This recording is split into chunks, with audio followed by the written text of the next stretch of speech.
Google ফৰ্মত কেনেকৈ quiz competition আমি পাতিব পাৰোঁ ইতিমধ্যে শিকিলোঁ।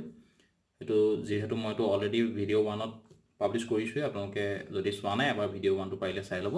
চ' আমি ভিডিঅ'টোত আমি শিকিম যে কুইজ কম্পিটিশ্যনটো পতাৰ সময়ত আমি টাইম লিমিট কেনেকৈ ছেট কৰিম আৰু তাৰ ৰিজাল্টবিলাক আমি এক্সেল ছিটত কেনেকৈ পাব্লিছ কৰিম।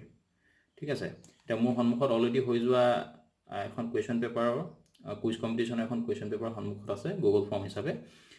চ' তাত মই টাইম লিমিট কেনেকৈ ছেট কৰিম মই দেখুৱাই দিছোঁ। তাৰ কাৰণে আমি ফাৰ্ষ্ট আমি অপশ্যনত যাম, মোৰ বুলি যিটো অপশ্যন আছে তাত এডভান্স বুলি এটা অপশ্যন আছে, এডভান্সত যাম। ইণ্টাৰনেটটো যিমানে ফাষ্ট হয় সিমানে ভাল হয়। এটা চাৰ্চ ইঞ্জিন আহি গৈছে, আমি তাতে এপছবিলাক চাৰ্চ কৰিম, ফৰ্ম লিমিটাৰ বুলি টাইপ কৰিম আৰু বেলেগ বেলেগ নামৰো এপ আছে। মই যিহেতু ফৰ্ম লিমিটাৰটো অলৰেডি এবাৰ ইউজ কৰিছোঁ, তো ফৰ্ম লিমিটাৰ আহি গৈছে আৰু তাত আমি ইনষ্টল কৰি দিম। কণ্টিনিউ ক্লিক কৰিব। ক্লিক কৰি দিয়াৰ লগে লগে আমাৰ যিটো ইমেইল আই ডিৰ এগেইনষ্টত আমি ফৰ্মখন জেনেৰেট কৰিছিলোঁ সেই ইমেইল আই ডিটো দি পেলাই চাইন ইন কৰিব। তাত এলাও অপশ্যন আহিব, এইটো এলাও কৰি দিব।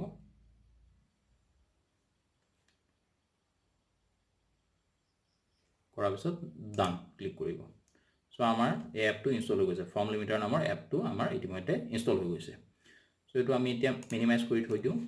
এতিয়া ফৰ্মখন মই যিহেতু আগতে কেনেকৈ ফৰ্মখন উলিয়াব পাৰি মই গুগল ড্ৰাইভৰ পৰা সেইটো অলৰেডি শিকাইছিলে, নাইবা আপোনালোকে যদি লিংক হিচাপে ছেভ কৰি দি থৈ দিয়ে তেতিয়া আৰু ইজি হয়। লিংকটো মই যিহেতু ছেভ কৰি থৈছিলোঁ তাৰপৰা কপি কৰি মই পেষ্ট কৰি দিছোঁ।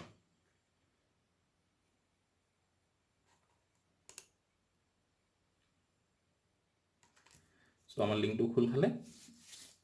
এতিয়া ইয়াত আমাৰ এডভান্স বুলি অপশ্যন এটা ইয়াত আহি যাব।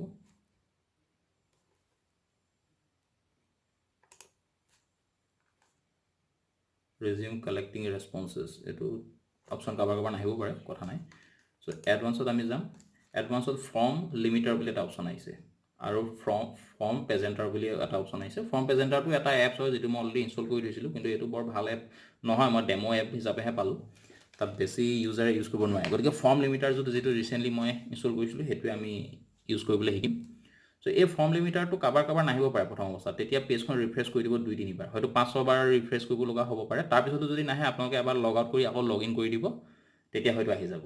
তো ফৰ্ম লিমিটাৰত আমি যাম, গৈ ছেট লিমিট অপশ্যন আছে তাত যাম।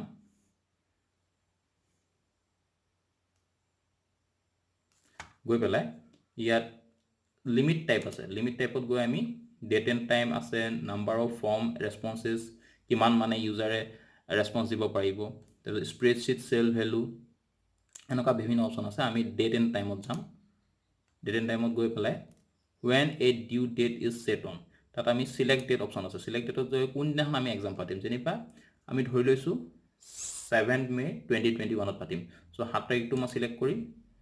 চিলেক্ট কৰি পেলাই চিলেক্ট টাইম মানে কেইটা বজালৈকে ছাবমিশ্যনটো হ'ব, ছাবমিশ্যনৰ লাষ্ট সময় কি হ'ব। চ' মই ধৰিছোঁ দুপৰীয়া 12টা বজাত ছাবমিট হ'ব ফাইনেল। চ' আমি 12ত ক্লিক কৰিম আৰু 12 PM ছেট কৰিম, যিহেতু দুপৰীয়া 12টা বজাত, ত' 12 PM আমি ছেট কৰিম। তাৰপিছত ছেট অপশ্যনত ক্লিক কৰিলে হৈ যাব। এতিয়া ছেভ এণ্ড ইনেবল বুলি এটা অপশ্যন আছে, এই অপশ্যনটো আপোনালোকে উঠাই দিব পাৰে। Email from owner when submission are close, এইটো অপশ্যন দিয়ে নিদিয়ে আপোনালোকৰ নিজৰ কথা। তাৰপিছত ছেভ এণ্ড ইনেবল বুলি অপশ্যন আছে, তাত ক্লিক কৰি দিব।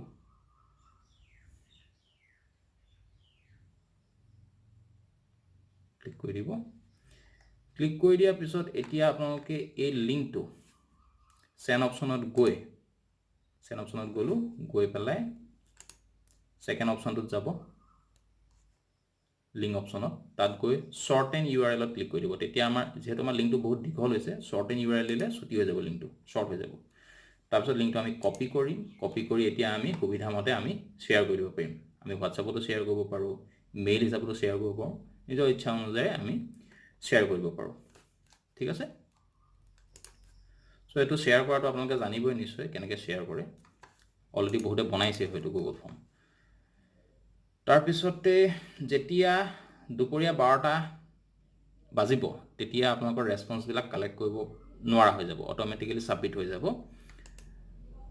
কিন্তু ইয়াত কিন্তু ইনিচিয়েল টাইমটো সেট কৰিব নোৱাৰি গতিকে সাপোজ আপোনালোকে 11টা বজাত এক্সাম পাতিছে তো লিংকটো ষ্টুডেণ্টৰ মাজত 11টা বজাত শ্বেয়াৰ কৰি দিব আৰু 12টা বজাত অট'মেটিকেলি ছাবমিট হৈয়ে যাব তাৰপিছতো আৰু কোনো দিব নোৱাৰে তাৰপিছত যেতিয়া আপোনালোকে ৰিজাল্টটো দিব ৰিজাল্টটো দিয়া সময়ত কি কৰিব আপোনালোকে লিংকটো খোলোতে প্ৰথমে আপোনালোকে নিজৰ ইমেইল আইডিটো লগ ইন কৰি ল'ব যিটো ইমেইল আইডি এগেইনষ্টত আপোনালোকে ফৰ্মখন বনাইছিলে বনোৱাৰ পিছত আপোনালোকৰ এনেকৈ ওলোৱাৰ পিছত আপুনি কুৱেশ্যনছ আহিব তাৰপিছত ছাইডত ৰেছপন্সেছ আহিব ৰেছপন্সেছ অপশ্যনটো অকল যিজনে ক্ৰিয়েট কৰিছিলে ফৰ্মখন তেওঁলোকেহে দেখাব ৰেছপন্সেছ তো ৰেছপন্সেছত যিহেতু 610 ৰেছপন্সেছ আহিছে এতিয়া চাওক এই অপশ্যনটো যেতিয়া আমি লিমিট ছেট কৰিম 12টা বজাৰ লগে লগে এই অপশ্যনটো একচেপ্টিভ ৰেছপন্স হৈছে ন এইটো নট একচেপ্টিং ৰেছপন্সেছ হৈ যাব অট'মেটিকেলি এতিয়া যিহেতু মই মেনুৱেলি আকৌ একচেপ্ট কৰি দিছোঁ এতিয়া হয়তো কোনোবাই ফৰ্মখন ছাবমিট কৰিলে কৰিব পাৰে হৈ থাকিব কিন্তু আপোনালোকে যে টাইম লিমিট ছেট কৰিব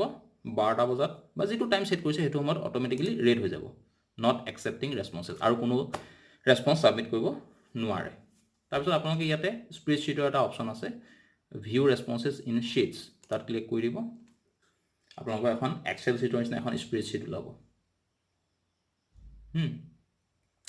এতিয়া স্প্ৰেডশ্বীটত আমাৰ টাইম ষ্টেম্প বুলি এটা অপশ্যন আছে কিমান বজাত তেওঁলোকে ছাবমিট কৰিছিলে স্ক'ৰ কিমান কৰিছে ষ্টুডেণ্টৰ নেম কি আছিলে school name roll number section তাৰপিছত কুৱেশ্যনবিলাক দিছে তাৰ এনচাৰবিলাক দি দিছে চ' আমাক কুৱেশ্যন এনচাৰ ইমানবোৰ প্ৰয়োজন নাই যিহেতু আমাক জাষ্ট লাগে তেওঁলোকে কিমান স্ক'ৰ পাইছে তেওঁলোকৰ নাম কি স্কুলৰ নাম কি ৰোল নাম্বাৰ কি সেইকেইটা জানিলেই হ'ব চ' সেই কলমকেইটাত আমি জাষ্ট চিলেক্ট কৰিম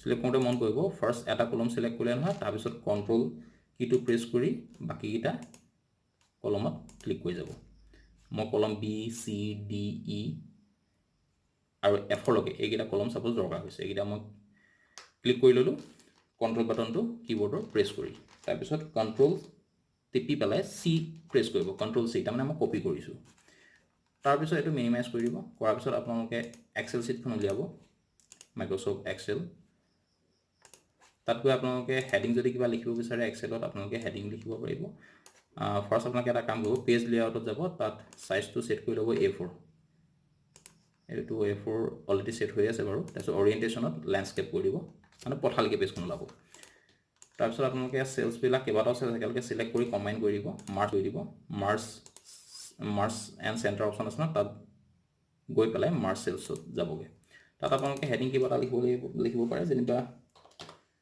কুইজ কম্পিটিশ্যন এনেকৈ কিবা এটা লিখিব পাৰে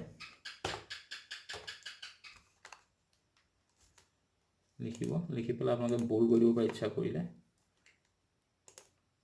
ফন্ট সাইজটো বঢ়াই দিব পাৰে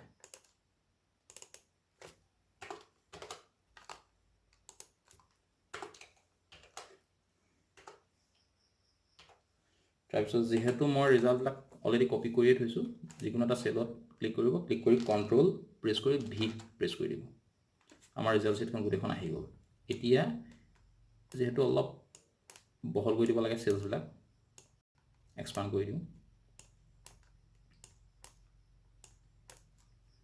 আমাৰ ৰিজাল্ট শ্বীটখন আহি গৈছে আৰু ইয়াতে আপোনালোকে চেলছবিলাক মাৰ্কিং কৰিব পাৰে অল বৰ্ডাৰ্ছত গৈ এতিয়া আমাৰ ৰিজাল্ট শ্বীটখন আহি গ'ল আৰু এইটো কেনেকৈ ছেভ কৰে আপোনালোকে জানে ফাইলত যাব ছেভ এজ অপশ্যনত যাব ছেভ এজত গৈ আপোনালোকে কিবা এটা নাম দি দিব কি নাম দিয়ে কিবা এটা দি দিব মই ABC কিবা এটা নাম দি দিছোঁ আৰু গৈ পেলাই আপোনালোকে ক'ত ছেভ কৰে মই ডেস্কটপত ছেভ কৰিম ডেস্কটপত ক্লিক কৰিছোঁ ক্লিক কৰি পেলাই ছেভ কৰি দিছোঁ এতিয়া ডেস্কটপত মই ফাইলটো নিশ্চয় পাম ডেস্কটপত যদি চাওঁ ABCD অ'কে ফাইলটো পাই গ'লোঁ ঠিক আছে গতিকে আমাৰ ৰিজাল্ট শ্বীটখন ইয়াত আহি গৈছে এতিয়া এই ৰিজাল্ট শ্বীটখন আমি হোৱাটছআপত শ্বেয়াৰ কৰিব পাৰোঁ বা কাৰোবাক ইমেইল কৰি দিব পাৰোঁ আৰু ইয়াত হেডিংবিলাক আপোনালোকে অলপ বোল্ড কৰি দিব পাৰে চাইজটো বঢ়াই দিব পাৰে স্পষ্ট হ'বলৈ গতিকে মই ভাবোঁ আপোনালোকৰ সমস্যা একো নহয় ইমান টানো নহয় ইজি টাইম লিমিট ছেট কৰিবলৈ কেনেকৈ কৰে সেইটো শিকাই দিলোঁ আৰু কিবা সমস্যা থাকিলে আপোনালোকে হাইলাইটত থকা ফোন নম্বৰত হোৱাটছআপ কৰি সুধি চাব পাৰে বা মোলৈ মেইল কৰিও সুধিব পাৰে আৰু এটা কথা কাৰোবাৰ যদি এই এপছবিলাক ইনষ্টল কৰিব বিচৰা নাই বা ইনষ্টল কৰিবলৈ কিবা অসুবিধা হৈছে বা ডেমো ভাৰ্চন পাইছে ফুল ভাৰ্চন পোৱা নাই তেনে ক্ষেত্ৰত আপোনালোকে এটা কাম কৰিব যেতিয়া ঠিক 12টা বাজিব, 12টা বুলি নহয়, যিটো সময়ত আপোনালোকে ভাবিছে যে এইটোৱে ছাবমিশ্যনৰ লাষ্ট টাইম আমি ছেট কৰিম, সেই সময়খিনিত এডমিনজনে যোনে ক্ৰিয়েট কৰিছিলে ফৰ্মখন তেওঁ লগ ইন কৰি পেজখন উলিয়াই বহি পেলাই আপোনালোকে ৰেছপন্সেছ অপশ্যনত গৈ এইটো মেনুৱেলি অফ অন কৰি দিব। এতিয়া একচেপ্টিং ৰেছপন্সেছ হৈ আছে, আপোনালোকে টাইমটো অহাৰ লগে লগে নট একচেপ্টিং ৰেছপন্সেছ কৰি দিব, তেতিয়া অট'মেটিকেলি তাত আৰু ৰেছপন্স কৰিব নোৱাৰা হৈ যাব। এইটোও আপোনালোকে মেনুৱেলি কৰিব পাৰে, কিন্তু লিমিট ছেট কৰি দিলে আপোনালোকে বহি থকাৰ প্ৰয়োজন নাই, আপোনালোকে গধূলি আজৰি পৰতো আপোনালোকে ৰিজাল্ট দি থাকিব পাৰিব, নিৰ্দিষ্ট সময়ত অট'মেটিকেলি ক্ল'জ হৈয়ে যাব। ঠিক আছে, চ' আশা কৰোঁ সকলোৱে বুজি পাইছে। কিবা কুৱেৰি থাকিলে আপোনালোকে সুধিব পাৰিব। বহুত বহুত ধন্যবাদ।